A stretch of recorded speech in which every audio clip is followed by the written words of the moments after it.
Alors avant de commencer notre discussion sur ce règlement européen Big Bang, je voulais vous présenter un petit peu plus chacun d'entre vous. Donc Stéphane Gache, directeur général de Chambersheim et... Enfin, Chambersheim, vous le dites à l'anglaise ou pas? Les deux sont acceptables. Eh bien, Chambersigne alors. Et vice-président de la FNTC. Elias Lanthier, vous êtes responsable du segment identité et confiance numérique de l'ANSSI. Et Nicolas Blaise, responsable du département développement et innovation de l'AFNOR. Thibaut Antignac, adjoint au chef du service de l'expertise technologique de la CNIL, où vous suivez en particulier les thématiques liées à l'identité, la biométrie et à l'offre cyber. Voilà, vous pilotez évidemment les aspects dont on va parler tout de suite, d'interrégulation entre IDAS et RGPD qui vont être induits par l'arrivée du wallet dont on a parlé à l'instant. Et Théotime Forest, vous êtes expert sectoriel au sein de la DGE, la Direction Générale des Entreprises, au ministère de l'Économie, des Finances et de la Souveraineté industrielle, énergétique et numérique. Et donc, à ce titre, vous contribuez aux politiques publiques qui sont liées à l'identité numérique, au Web3, au contrôle de l'âge en ligne. Voilà, avec cet objectif de faire du cadre réglementaire européen un vecteur d'innovation et de souveraineté pour l'économie française. Alors, on va commencer avec Thibaut, si vous voulez bien, sur les changements majeurs, reprendre le sujet là aussi par la base. Oui, oui, il faut le micro main, absolument. L'autre, c'est pour la vidéo. Donc sur ces changements qui vous semblent majeurs avec EIDAS V2, ce que ça introduit aussi par rapport à la version 1. Un petit rappel. Oui, merci pour l'introduction. Et effectivement, je vais repartir sur des éléments qui ont déjà été abordés dans la table ronde précédente. Du point de vue de la CNIL, qui est le régulateur des données personnelles, donc de la protection des données. Le changement majeur qui arrive avec eIDAS 2, c'est le wallet et son écosystème, parce qu'on touche au cœur de l'identité des personnes et de leurs différents traits d'identité à travers les attestations, qualifiées ou non, qui sont prévues dans eIDAS 2. Avec tout un cycle d'émission de ces attestations ou des PID pour des attestations qui sont un petit peu spécifiques, un peu particulières. Et puis la présentation à tout un tas de parties utilisatrices du wallet, parties utilisatrices qui devront elles-mêmes s'enregistrer. Donc il y a toute une régulation en fait qui est prévue dans eIDAS pour cet enregistrement. Et ce qui est nouveau en fait en termes de perspective que ça ouvre, quand on pense à l'interopérabilité, à tous les usages qui sont pensés, qui sont actuellement testés dans les différents large-scale pilots, aux usages à proximité, aux usages à distance, c'est l'échelle que ça va avoir, le nombre de transactions qui peuvent être impactées, le nombre de présentations. Et donc, à l'échelle européenne, le nombre de données personnelles qui vont être traitées du point de vue du régulateur de la protection des données. Ce qui est nouveau aussi et qui vient avec le wallet, c'est le contrôle total de l'utilisateur qui est prévu dans le texte et qui est un bon moyen de donner de la confiance. Mais il n'y a pas que ça, il y a aussi les aspects de non-reliabilité des transactions, donc unlinkability. La ZKP est mentionnée dans des considérants du règlement. Donc on voit qu'il y a une attention qui a été portée sur la protection des données dans le texte réglementaire. On a même des renvois aux autorités de protection des données, par exemple dans le dashboard que Claire Levallois-Barthes mentionnait avant. On aura le moyen de signaler aux autorités de protection des données au titre du RGPD lorsque des parties utilisatrices demanderont peut-être des données qui paraissent un peu étonnantes par rapport à l'usage pour lequel on allait s'engager, ou la facilitation de l'exercice des droits au titre du RGPD qui devra pouvoir être faite directement depuis le wallet. Donc tout ça, c'est assez enthousiasmant parce qu'on va placer beaucoup de données sous le contrôle de l'utilisateur. On voit qu'on a des mécanismes de protection des données qui sont prévus dès le départ et qui vont rentrer dans les cadres de la certification. Donc tout ça va donner confiance, avec quand même une échelle et des risques qui pèsent sur une telle échelle de violation de données, d'incidents de sécurité qui doivent appeler l'attention. Merci. On va dire que c'est un point de vue très CNIL sur Bien sûr. et c'est tout à fait logique. Je voulais avoir un point de vue Agence nationale de la sécurité des systèmes d'information de l'ANSSI. Alors l'ANSSI s'aligne sur la CNIL.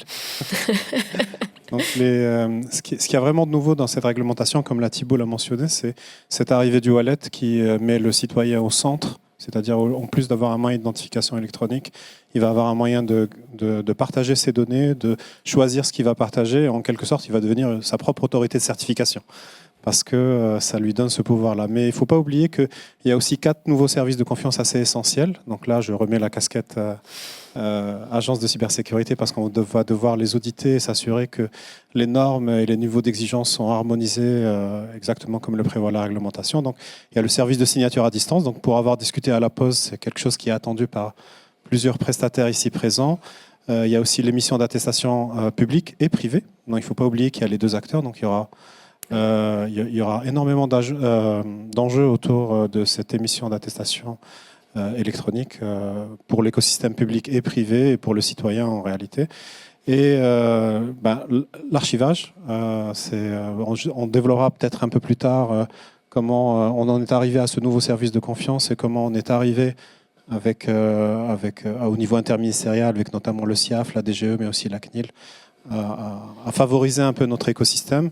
Et enfin, il y a les registres électroniques. Je vois dans la salle qu'il y a quelques prestataires avec qui j'ai déjà échangé.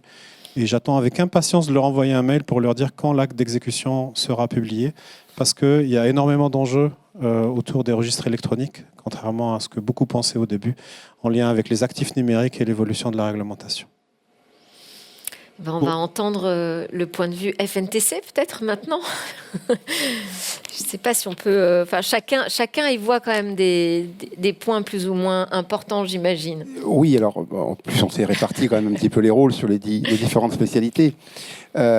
Pour la FNTC, la vision d'IDAS V2, c'est d'abord d'homogénéiser la réglementation. C'est-à-dire qu'on vient de parler, Eliès vient de parler d'actes d'exécution. Aujourd'hui, dans IDAS V2, il y a 95% des articles qui sont couverts par un acte d'exécution qui s'oppose aux pays membres. Et donc, on peut espérer une certaine homogénéité.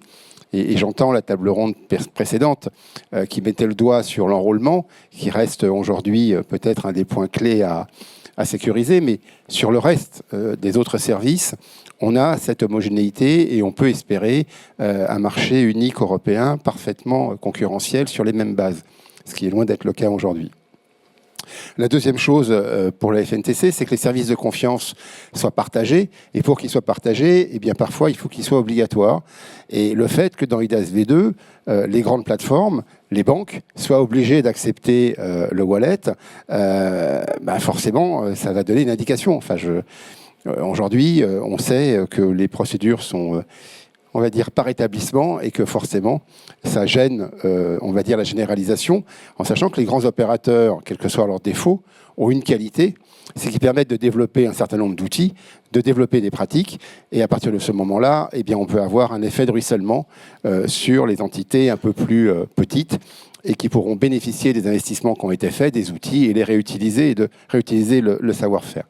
Je ne reviens pas sur l'extension aux nouveaux services, sauf sur un angle.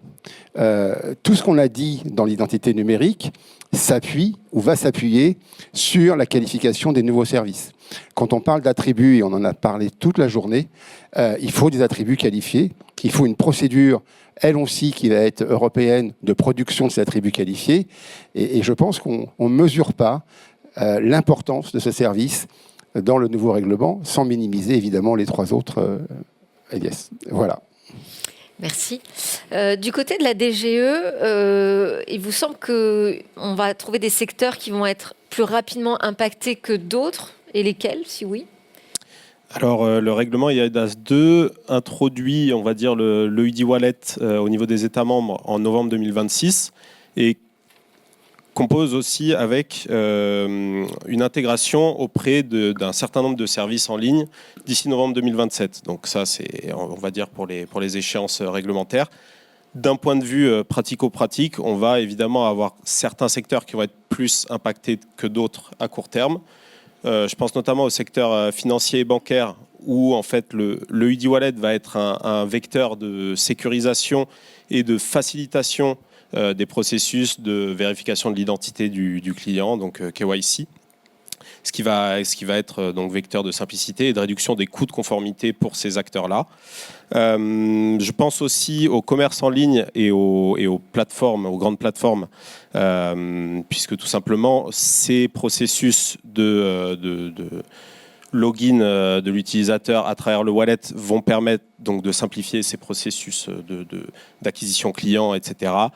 Et avec les fonctionnalités de vérification de l'âge qui arrivent aussi, on le voit aujourd'hui, c'est en cours de déploiement par France Identité, mais ça va être, on va dire, une des composantes importantes de l'EUD Wallet dans les mois/années à venir.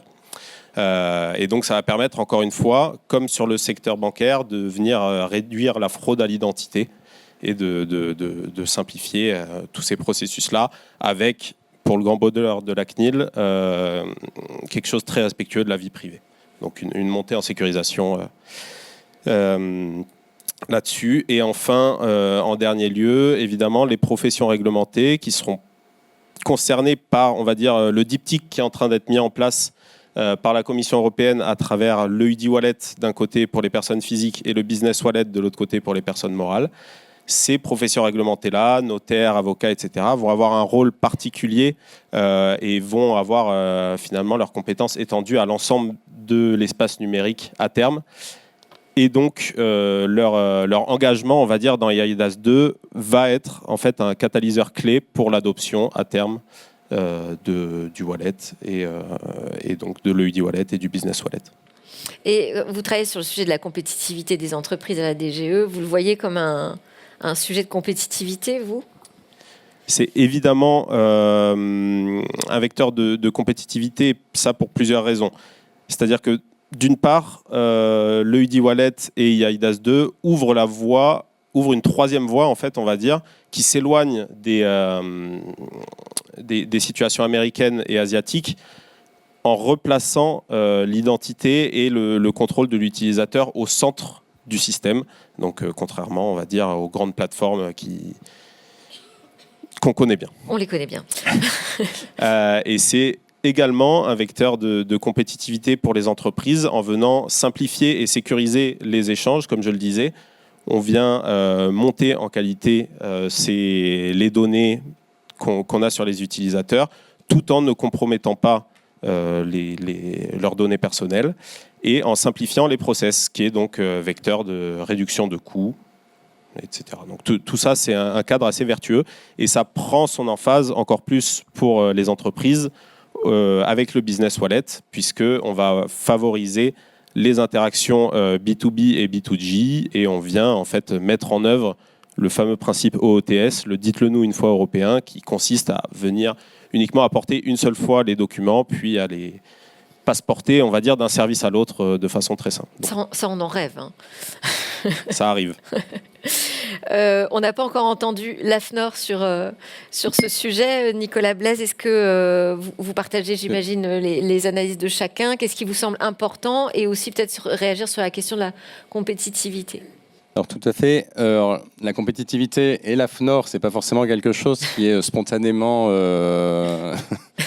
reconnu.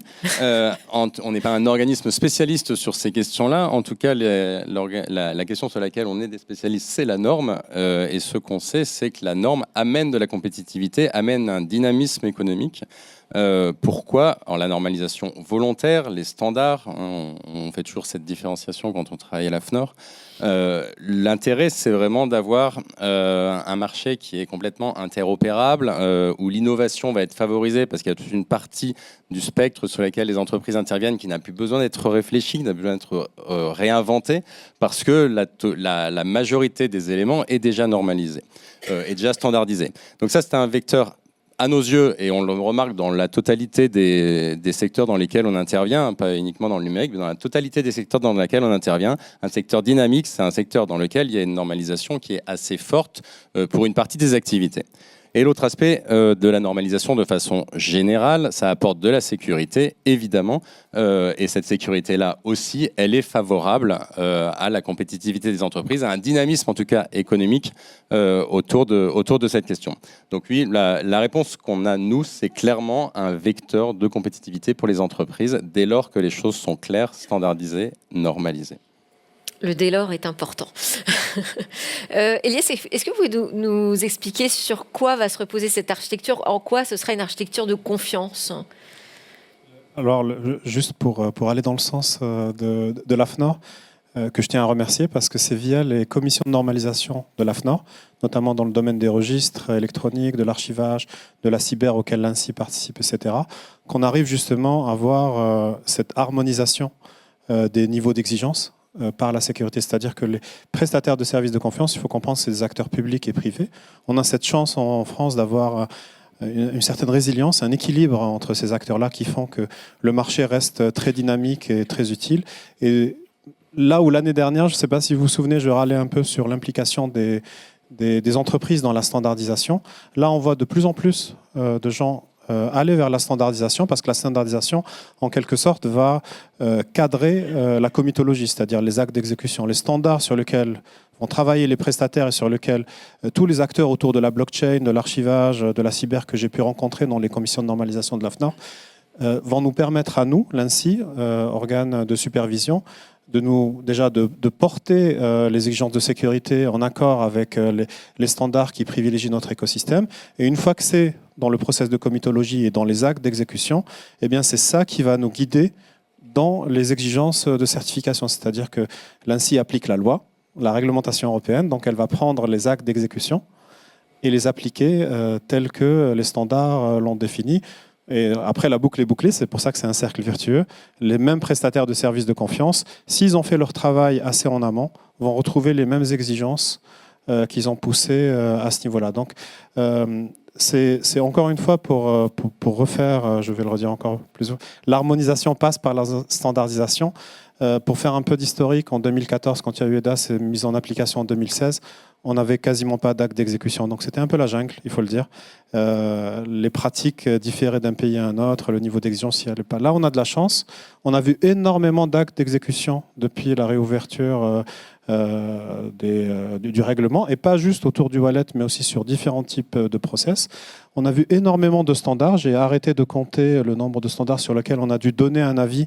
Et heureusement, c'est grâce à notre participation active dans les groupes de standardisation où effectivement, dans l'ANSSI donne un avis sur les aspects sécurité, mais on a aussi à l'interministériel la CNIL qui peut se prononcer sur la protection des données, le service interministériel des archives de France sur la partie métier, par exemple, et puis toutes les consultations publiques qu'on fait. Donc, les exigences de sécurité, cette harmonisation-là, c'est vraiment, ça part des prestataires et ça revient vers les prestataires. Prestataires, standardisation, comitologie, donc acte d'exécution, l'avis de tous, qui va en quelque sorte cadrer la certification, et la certification concerne les prestataires.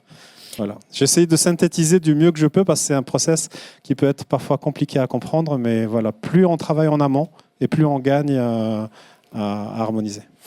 Je vous posais la question de l'architecture, ça va reposer sur la blockchain, c'est ça l'architecture de confiance Ah, alors oui. Ouais. J'avais mal compris la question. Alors, si on parle de blockchain, effectivement, donc, déjà pour reclarifier, grâce à la commission de normalisation de l'AFNOR, je jette beaucoup de... ça nous a permis, à nous, en tout cas, côté ANSSI, de comprendre quelles étaient les exigences du secteur. On a rencontré énormément d'industriels dans ce domaine-là. On a pu comprendre c'était quoi leur intérêt. Et puis, on a dû se plier aux exigences de la réglementation. Comme vous le savez, une blockchain est par essence distribuée. Elle peut être permissionnée ou non permissionnée. Sauf que dans la réglementation EDAS, il y a une présomption de conformité. Donc, on doit savoir, d'un point de vue purement architectural, qui fait quoi. Et donc, même si c'est un registre électronique, distribué ou centralisé, il n'y a pas trop d'intérêt, mais surtout distribué, il est principalement permissionné. Donc, Donc ça veut dire qu'il y a quand même, c'est centralisé. Il y a Alors, il y a une possibilité une pour gouvernance centralisée. Non, il y a une possibilité pour que le registre électronique soit centralisé, mais ce n'est pas un cas d'usage qui intéresse énormément de gens. Donc, il sera vraisemblablement, les cas d'usage que j'ai pu découvrir et avec lesquels j'ai pu échanger, sera totalement distribué. Par contre, permissionné, c'est-à-dire que, je vais le redire parce que je l'ai dit aussi lors d'événements précédents, la valeur ajoutée des gens qui travaillent sur des blockchains, qui font des applications distribuées, des smart contracts, qui les sécurisent. Donc aussi, je vous redirige vers le guide de l'ACPR pour la sécurisation de ces applications distribuées. Elle n'est pas dans la blockchain elle-même. En fait, la blockchain, ils utilisent des blockchains publiques, non permissionnées, mais en fait, leur valeur ajoutée, elle est dans l'innovation, dans cette application qui tourne et qui pourrait très bien tourner sur un registre électronique qualifié. Là, l'avantage qu'ils auraient, c'est que les actifs numériques qui seraient dans ces registres-là, ils auraient une réelle présomption de conformité, c'est-à-dire au lieu d'aller prouver qu'une blockchain publique avec des nœuds un peu partout, on ne sait pas qui les administre, ça pourrait tomber du jour au lendemain, etc. C'est pas pareil qu'un registre électronique qualifié au niveau européen qui est audité et qui est opéré par un ou plusieurs prestataires de services de confiance. Ça va demander quand même de l'accompagnement, ça, pour. Ce sont des technologies complexes, des mécanismes qui peuvent faire un petit peu peur. Comment, Stéphane, comment est-ce qu'on peut accompagner, peut-être en particulier les PME? Alors, jusqu'à la semaine dernière, l'accompagnement des PME était sur la mise en œuvre pour leurs propres clients et l'intégration des technologies. Depuis la semaine dernière et la proposition de règlement de Wallet Business, ils vont être au milieu des deux. Ils vont être utilisateurs et fournisseurs. Eh oui. Mais la réponse est la même de toute façon, qu'on soit utilisateur ou fournisseur. Sur l'accompagnement des TPE, il faut, simplifier le discours. Simplifier, c'est pas être simpliste, c'est simplement aller droit au but et renvoyer ensuite aux explications techniques multiples que chacun pourra avoir. Ça, c'est la première chose. Et ne pas englober le règlement IDAS dans sa totalité, mais segmenter les explications. Ça, c'est pour moi la première chose. Pour des non-spécialistes, c'est vraiment d'une complexité, enfin même pour nous, ça commence à devenir complexe. Donc c'est vraiment en simplifiant et en segmentant le discours qu'on permettra de faire comprendre à une TPE, à une PME, les avantages qu'il pourra retirer du règlement, du wallet, des produits, enfin des services qualifiés. Ça, c'est la première chose. La deuxième chose, c'est en ayant, et c'est pas paradoxal par rapport à ma première réponse, en ayant un discours qui est un discours systémique. Ce ne sont pas la confiance, le règlement IDAS, ce n'est pas une technique, c'est une approche systémique. Ça a été dit aussi aux différentes tables rondes. On rentre dans un nouveau monde. On rentre dans un monde qui n'existe pas aujourd'hui, qui est un monde dans lequel l'identité, les technologies portent la confiance dans le monde numérique. On va peut-être enfin réussir à avoir un Far West un peu plus, on va dire, plus sécure, en sachant à qui on parle et savoir se parler entre nous. Et ça, c'est vraiment un aspect systémique qu'il faut expliquer. C'est de l'infrastructure. Et c'est pour ça que c'est compliqué à mettre en œuvre. Parce que mettre en œuvre une infrastructure, eh bien, ça nécessite des moyens. Et ces moyens ont une rentabilité à long terme. Et je ne reviens pas sur les problèmes de budget. Et enfin, le dernier point qui me paraît important, c'est d'être exemplaire. Exemplaire, ça veut dire quoi? Ça veut dire que quand je porte un discours et tous les tiers de confiance qui vont expliquer aux TPE, PME le règlement IDAS, les usages, alors que ce soit les experts comptables, que ce soit les chambres de commerce, que ce soit les prestataires de services, c'est bien de porter un discours sur la confiance, sur les outils, sur la technologie, mais si déjà, quand je suis en interaction avec ces professions, eh bien, j'ai un login mot de passe sans MFA, eh bien forcément, ça ne sert à rien. Moi, je pense que l'exemplarité, l'usage est le premier des vecteurs pour faire comprendre la technologie et pour en voir les aspects simplification. Et elles vont être accompagnées très concrètement, ces PME, parce qu'au moment du RGPD, la CNIL était là aussi pour accompagner sur l'application de ce règlement. Comment ça se passe avec IDAS V2? Est-ce qu'il y a un accompagnement de prévu? Parce que c'est quand même assez essentiel. Voilà, d'accord. Bon.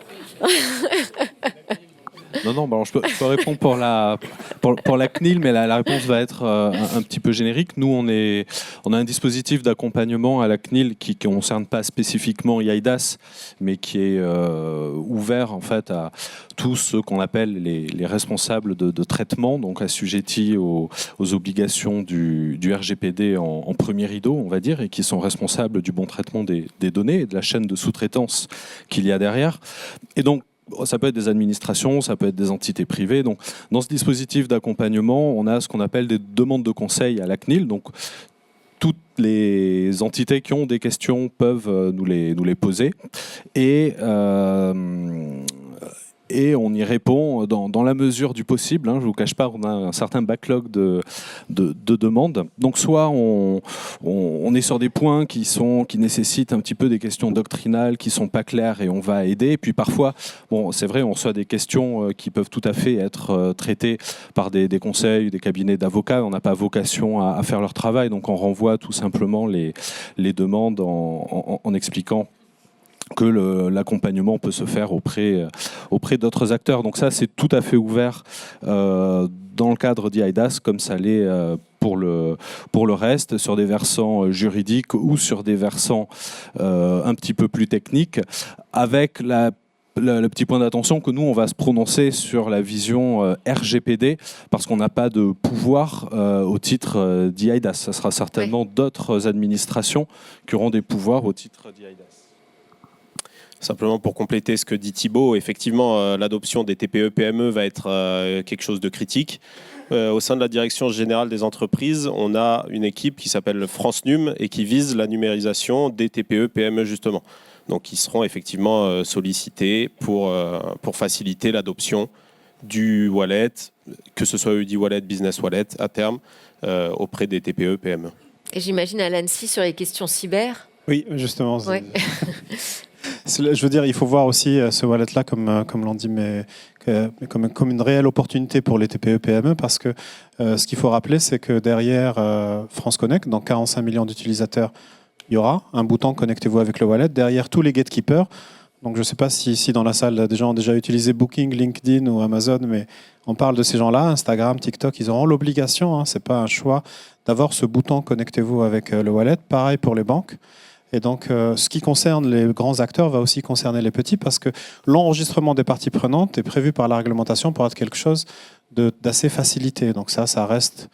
L'ANSSI va auditer ça pour accompagner les gens, leur permettre aussi de délivrer plus facilement des certificats qui vont permettre, non pas juste aux banques, mais aussi à n'importe quel hôtel ou marchand qui pourra vouloir interagir avec le wallet en mode proximité, de s'assurer que les protocoles et les standards qu'il va mettre en œuvre et les moyens de les opérer seront sécurisés. Donc, indirectement, l'ANSSI accompagne via ce processus-là. Et comment l'AFNOR va accompagner justement les déploiements ? Alors, le déploiement, je ne suis pas sûr qu'on l'accompagne beaucoup. Ce qui est important sur la position de l'AFNOR et par rapport à tous ces échanges, ça fait plusieurs années qu'on a lancé, nous, des travaux sur tous ces sujets, aussi bien en identification, en authentification, sur de la cybersécurité, sur l'archivage électronique. Il y a une vraie dynamique aujourd'hui sur ces sujets-là. On arrive à mobiliser les acteurs, parce que il ne faut pas oublier que l'AFNOR, il faut savoir que l'AFNOR, même si ça ne tombe pas sous le sens, mobilise des acteurs volontaires qui viennent écrire les normes, c'est-à-dire que personne ne nous oblige à rédiger ces normes-là, mais c'est vraiment une action volontaire. Et c'est exactement ce que vous expliquez tout à l'heure. Il y a une vraie dynamique des acteurs aujourd'hui en France qui fait plaisir, parce qu'on est quand même à la pointe sur certains des sujets dont on parle cet après-midi, sur beaucoup de sujets dont on parle cet après-midi, et on arrive à les mobiliser, et on a réussi à les mobiliser pour écrire donc des normes au départ françaises qui deviennent progressivement des normes européennes et qui donc, on le souhaite, seront reprises dans les actes d'exécution qui devraient être publiés bientôt. Donc on a vraiment cette belle histoire qui est en train de s'écrire avec des intervenants français qui sont extrêmement puissants dans ces domaines-là. Et ce n'était pas quelque chose qui était gagné il y a encore quelques années. Et donc, on remercie évidemment tous. Il y a des acteurs dans la salle qui ont participé à ces travaux. Évidemment, on remercie l'ANSSI qui permet aussi d'avoir cette ambition pour l'AFNOR. Et on espère qu'effectivement, tous ces travaux vont servir à vraiment dicter le futur de ces fameuses modalités d'exécution de IDAS V2. Si vous étiez là au tout début de cet après-midi, on a commencé notre discussion sur la question de la dépendance aux infrastructures numériques, en particulier américaines, avec des chiffres qui étaient quand même assez éloquents. Comment est-ce qu'on prend en compte cette question de dépendance aujourd'hui à des acteurs qui sont soumis à des lois extraterritoriales, c'est-à-dire qu'ils peuvent accéder finalement aux données des Européens. Je vois que la CNIL veut s'emparer du sujet. Ah oui, mais je ne veux pas monopoliser le débat parce que c'est une question qui va au-delà et je laisserai la parole à Elias qui veut nous parler de Secnum Cloud 3.2 après. Côté CNIL et donc côté protection des données, c'est vrai que c'est un point qui est parfois mal compris. Il y a un pan du RGPD qui traite des données qui vont sortir de l'espace de l'Union et pour lequel il faut prendre des précautions particulières. Ça peut sortir vers des pays qui ont été jugés adéquats par la Commission européenne, qui font partie d'un mécanisme. Et alors j'étais pas là au début, je dois avouer, donc peut-être que je vais répéter un petit peu. Je vous en prie. Sur la partie non européenne, ça peut se manifester de différentes manières. Ça peut être la localisation géographique des serveurs, le lieu d'établissement d'un siège ou la participation au capital d'une entité, une société mère-fille, etc. Et donc on peut avoir affaire à un responsable de traitement, va pouvoir faire appel à un sous-traitant qui va avoir des serveurs en Europe, une société d'ailleurs européenne, et estimer qu'il n'y a pas de transfert. Et puis, il peut s'avérer, finalement, dans cette chaîne de sous-traitance qu'on a à un moment, l'application possible de lois extraterritoriales. Et ça va venir complexifier un petit peu la donne parce qu'à la base, il n'est pas prévu que les données quittent l'espace européen. Donc, on n'a pas de transfert international au sens du RGPD. Mais si une autorité d'un pays tiers à l'espace européen prend une décision d'accès à des données ou de révélation de données sur une personne, on va avoir de fait un transfert de données qui n'était pas prévu. Donc c'est un petit peu compliqué et ce risque-là, il doit être pris en compte au titre de la protection des données. Dans les étapes de protection des données par conception ou de sécurité, on va avoir des accès qui n'étaient pas prévus et ça fait partie des analyses de risque qu'on doit faire et la CNIL estime que pour des traitements de données sensibles, alors ça peut être des traitements de données de santé à grande échelle, des données d'infraction, des données qui concernent des mineurs, donc sur ce type de données assez sensibles, on ne devrait pas avoir d'assujettissement à des lois extraterritoriales. Et donc ça, c'est au RT de s'en assurer et de s'assurer que dans sa chaîne de sous-traitance, ce risque est maîtrisé. Et donc forcément, des acteurs qui ne sont pas sujets à des lois extraterritoriales, ils simplifient un petit peu cette analyse de risque. Voilà. Alors comment on s'assure justement et comment on fait cette analyse de risque et comment on se protège si ce sont des données sensibles qu'on n'a pas envie de voir sortir du sol européen? Oui, vous pouvez tous les deux vous compléter, mais... Thibaut, oui. Je commence, comme ça je finis sur la partie protection des données. Donc c'est des analyses de risque qui vont avoir lieu dans le cadre des analyses d'impact pour la protection des données. Donc on prend en compte le risque, on fait l'analyse de la chaîne de sous-traitance, on regarde si les dispositions contractuelles sont suffisantes, on regarde quelles sont les juridictions auxquels peuvent être assujettis les sous-traitants. Et puis on met en place des mesures contractuelles où ça peut aller, dans certains cas, si on estime que le risque est trop élevé, jusqu'à se poser la question de faire appel à ce sous-traitant spécifique si on estime que le risque est trop élevé au regard de la sensibilité des données qui sont traitées. Elias, oui. Pour abonder dans le sens de Thibaut, je rappelle juste que EDAS ne rajoute rien. Je veux dire, EDAS s'appuie totalement sur le RGPD. Et donc les prestataires de services de confiance que qualifie l'ANSSI vont avoir ce framework d'audit totalement compatible avec les exigences de la CNIL et des autres agences de protection de données européennes. Donc l'ANSSI est une maison bien organisée, donc je ne vais pas parler pour mon collègue qui s'occupe du segment Secnum Cloud, mais il faut savoir que pour l'ensemble des prestataires qualifiés, ils n'ont pas besoin de réinventer la roue. En fait, si leur infrastructure est déjà Secnum Cloud, ça fait énormément d'exigences, une grande partie des exigences techniques et organisationnelles qui sont levées et qui leur permettent de se focaliser sur la partie métier qui les concerne en lien avec la signature, le recommandé, enfin le métier précis du service de confiance. Donc c'est la même approche exactement que celle qu'on a pour qualifier un prestataire cloud, sans parler même de ce nouveau règlement. Pour les origines Pas du de Secnum Cloud, pour l'avoir vécu, oui. Ouais. Le RGS, le règlement général, le référentiel général de sécurité, a servi de base aux premières moutures du Secnum Cloud, qui a évolué par la suite. Et comme tout le monde le sait, la France était très bien préparée à EDAS parce que le niveau d'exigence qu'appliquait l'ANSSI avec le RGS était déjà très élevé.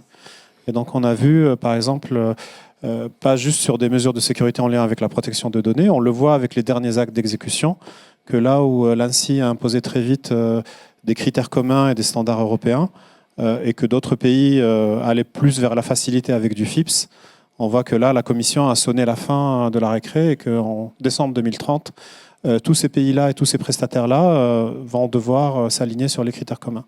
FIPS, c'est fini. Et c'est pareil pour les normes d'archi. Enfin, je pourrais donner plein d'exemples, mais je ne vais pas monopoliser la parole. Je posais la question sur la question de la compétitivité économique. En fait, ça touche aussi la question de l'autonomie stratégique. Hein. Je reboute un peu avec notre conversation du début de l'après-midi, mais ce nouveau règlement européen, dans cette nouvelle version, ça va renforcer encore plus peut-être l'exigence de développer des solutions indépendantes. Alors effectivement, c'est sûr que je pense pas trahir un secret en disant que l'administration au sens large, on est réunis en un groupe de travail interministériel qui fonctionne très bien avec la CNIL et l'ANSSI, la DINUM et la NTS. Donc c'est évidemment un de nos objectifs que de transformer, on va dire, ce règlement-là en un vecteur d'autonomie stratégique. Cela dit, donc il y a plusieurs leviers pour mettre ça en œuvre. Il y a évidemment le levier réglementaire que mes collègues évoquaient à l'instant, avec la mise en place on va dire, d'un cadre réglementaire qui permette aussi de renforcer cette autonomie stratégique-là, en venant obliger à avoir des solutions certifiées, ce qui garantit un certain niveau de qualité de la part des prestataires.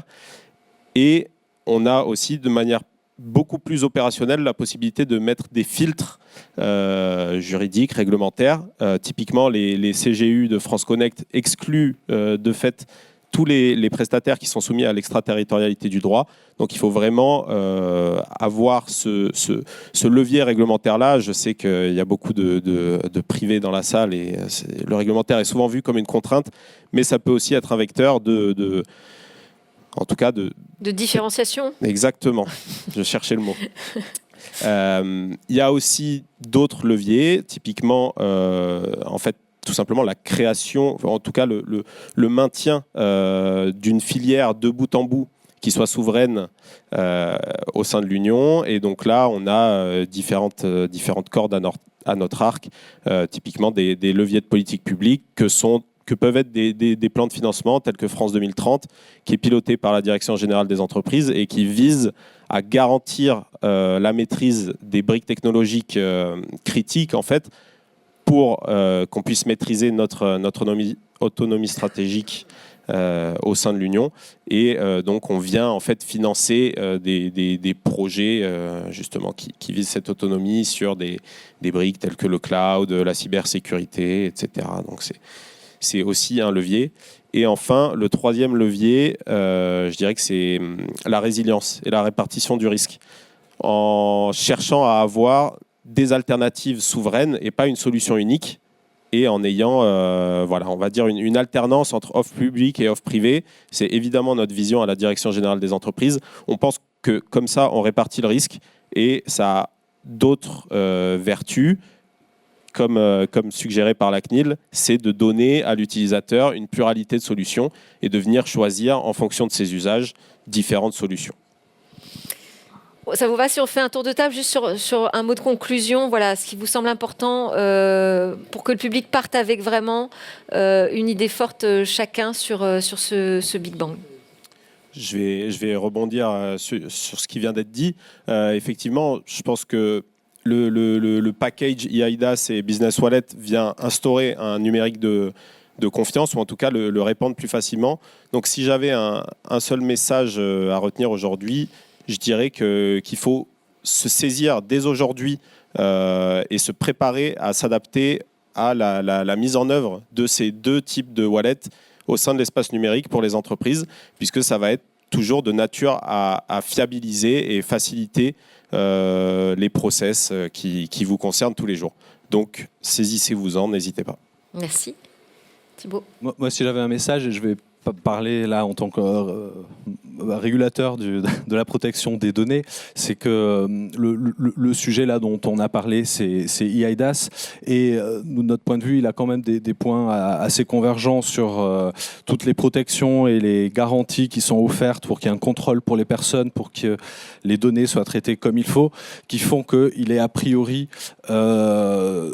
convergent sur un bon nombre de points avec ce qu'on peut attendre en termes de protection des données et le RGPD pour offrir une solution qui est vraiment au service des personnes et leur ouvrir un grand nombre d'usages. Merci. Elias. Alors moi rapidement, casquette Annecy, donc je vais parler certification. Donc comme vous le savez, le wallet a deux volets. Il y a le volet cybersécurité, mais aussi le volet fonctionnel, qui est l'essence même de l'interopérabilité. Et ce volet-là, il est très important parce qu'il faut partir du principe que le wallet sera un succès. On voit les usages, on voit l'appétence des géants du numérique qui veulent absolument se positionner sur ce marché-là. Ils ne le font pas par hasard parce que réellement, ça va être l'étape d'après. On a eu les fédérateurs d'identité, les IAM, etc. L'étape d'après, c'est le wallet. Et donc ça me permet de tendre la perche à mon ami Stéphane sur les travaux de la FNTC en vue d'harmoniser les attributs, parce que là, on parle du PID et de tout ce qui est attributs qualifiés, mandat, délégation, l'European Business Wallet qui est très important, mais il y a aussi le volet des professions réglementées. Et il y a énormément d'attributs autour de ça, autour de ce qui n'est pas encore écrit dans les actes d'exécution, et que l'ANSSI pourra vous aider à porter au niveau des groupes de travaux de coopération européens. C'est-à-dire que on est libre, en plus des LSP, des cas d'usage qui remontent là-dessus, de voir dans notre écosystème s'il y a un moyen d'harmoniser, standardiser la façon de voir la profession réglementée en lien avec la médecine, le juridique, les experts comptables. S'il y a des choses que des fédérations d'utilisateurs peuvent porter, il ne faudra pas hésiter à nous inclure dans ce discours-là, parce que ce sera tôt ou tard dans le scope de la certification. Voilà. Merci. Nicolas. Ce qui est très important, c'est ce que j'espère qu'on s'est bien fait comprendre, mais c'est que la normalisation et les travaux de normalisation à l'AFNOR, ils interviennent avant toute cette étape-là. Et donc, rejoignez-nous. Il y a tous les domaines dont on a parlé cet après-midi. Et on peut rajouter effectivement la cybersécurité, la blockchain, le DPP. Enfin, tous ces éléments-là, la confiance, elle se construit en normalisation volontaire. Tout le monde est le bienvenu, dès lors qu'on a une entreprise, pour venir donner un avis et construire ce qui demain va dicter une partie, en tout cas, de la réglementation. Donc, venez à l'AFNOR, nous vous accueillerons avec grand plaisir. Stéphane. Il n'y a plus que moi avant le partage du buffet. Oui. Il y a un petit discours de clôture quand même. Ah, ouf. Donc je peux prendre un peu de temps. Non, plus sérieusement, je pense qu'il y a... Alors j'avais ma conclusion et ensuite il y a celle que Elias m'a soufflée, donc je vais faire les deux volets, mais très rapidement, Président, je te rassure. Le premier, c'est que je pense que ça vaut vraiment le coup d'investir sur eIDAS V2, parce que ce règlement est complet, il est à 360, il est très profond, il est technique et juridique, et il est plein de potentiel, donc investissez-vous sur le sujet. Le deuxième, c'est effectivement que la fédération est le lieu...